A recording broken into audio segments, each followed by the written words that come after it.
मंगलमय परात्पर अखिलेश्वर नंद नंदन आनंद कंद अकारण करुणा वरुणालय भक्त वांछा कल्पतरू श्री बालकृष्ण लालाची वाङ्मयीन स्वरूपा श्रीमद् भागवत महापुराण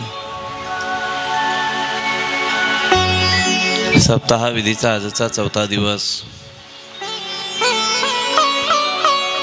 एक सत्रामध्ये चालत असलेला भगवत भक्तीचा परमोत्कर्ष ज्या भगवंताची लीला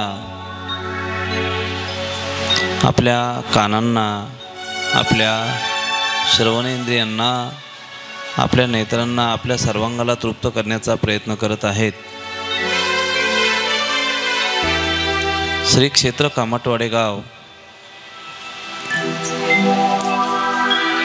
भक्त शिरोमणी मारुतीरायांचं पावन प्रांगण ह्या पवित्रतम भूमीमध्ये आपण कथा रसपान करत आहात।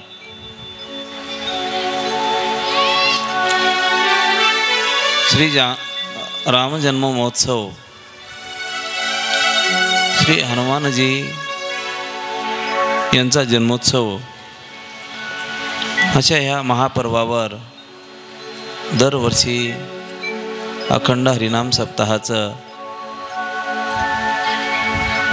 सुंदर असं नियोजन होतंय आणि त्याच अनुषंगाने ह्याही वर्षी या कार्यक्रमासाठी दुपारच्या सत्रामध्ये चालत असलेला हा श्रीमद् भागवत कथा ज्ञान यज्ञ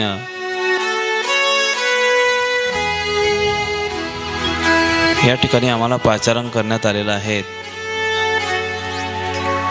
मोठी मोठी थोर मंडळी ह्या कार्यामध्ये रत आहे। मोठी माणसं तेव्हाच मोठी होतात जी लहानाला मोठी करत असतात।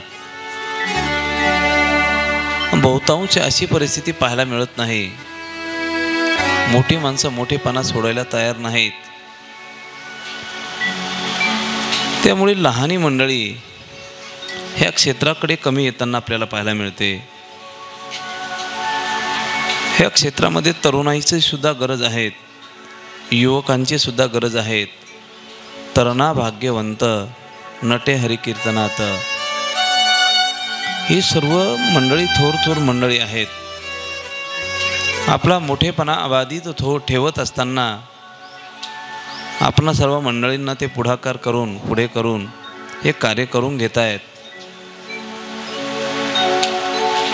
संस्कारित घर असतं ते लहानपणीच लहान मुलाला दानधर्म करायचं शिकवतं, जेणेकरून त्याला पुढे कळून शिकवण्याची गरज पडत नाही।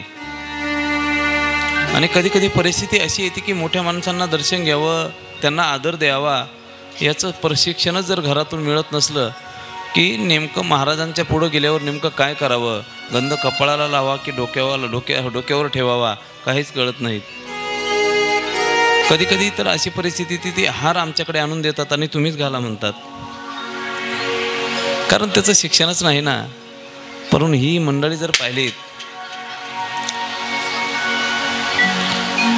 अत्यंत उच्च विचाराची मंडळी आपण सर्वांना लाभलेली आहेत। आणि याच अनुषंगाने आमचे तुकारामजी मामा असतील, भाऊसाहेब मामा असतील, बाळासाहेब मामा असतील, आत्माराम मामा, आमचे बैरागी सर असतील,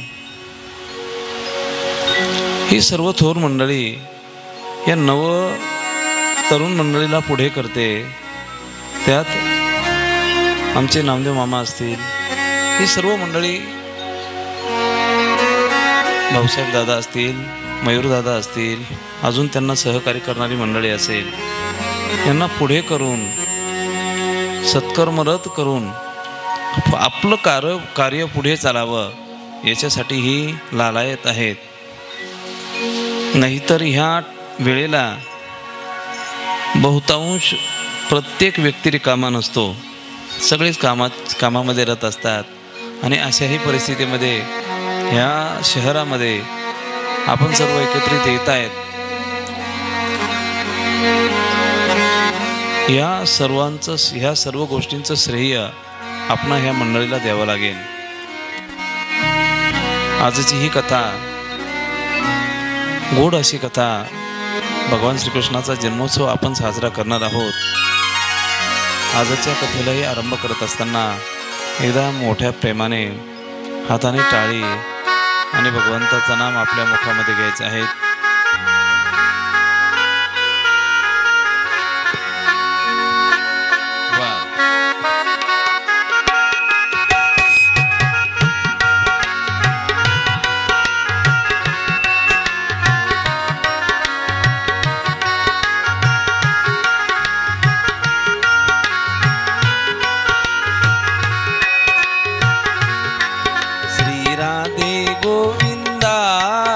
मन भजले हरि का प्यारा नाम है.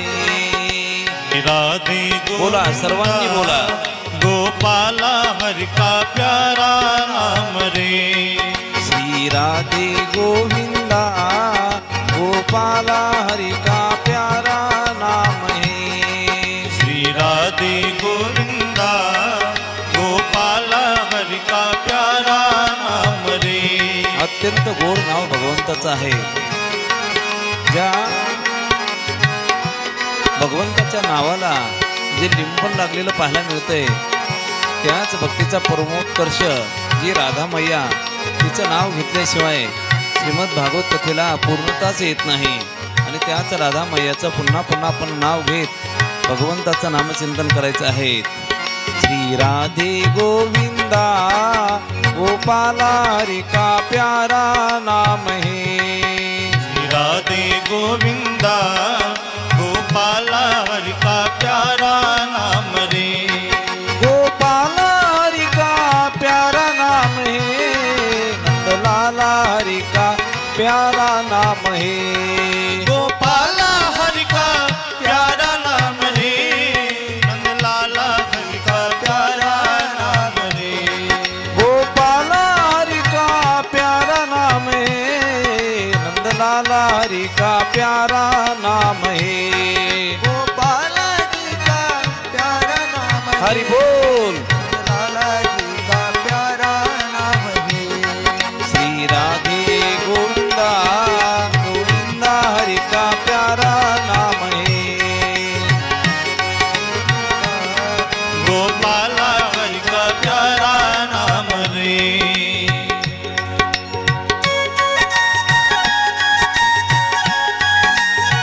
हरि बोल.